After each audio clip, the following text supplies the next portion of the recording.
I saved a woman's life.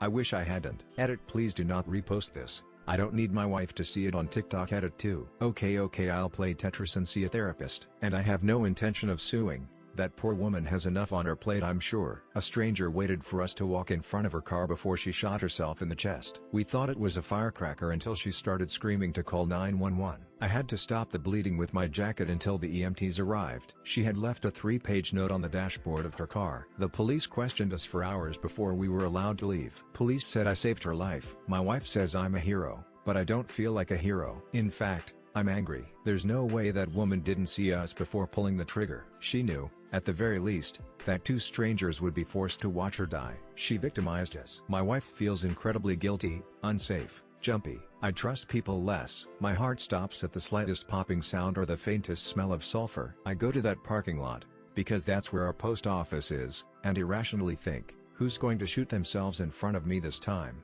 Both my wife and I are struggling with our OCD. And I know it's petty, but that was my favorite jacket, and now it's in some medical waste incinerator. I can't even get a replacement, because I know it will remind us of her. I wish I had kept walking. I am certainly less likely to intervene the next time I see an emergency unfold. I want to believe that the attempt was genuine, and she simply experienced instant regret, but too many details indicate it was a calculated ploy for some kind of validation. At best, I feel thankful that I don't have anyone in my life who would do something so selfish. I feel pity for the people who know her, who were addressed in her 3-page letter. At worst, I feel guilty for thinking anything bad about someone clearly so desperate. But she didn't just hurt herself, she hurt everyone involved, including 2 people just trying to get dinner. Edit, thanks everyone.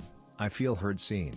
I thought about it, and though I'm still resentful, I don't regret my actions. I might hesitate the next time I hear a cry for help, but I don't think I could ever ignore something like that. I will try to move on, and I hope she's getting the help she needs.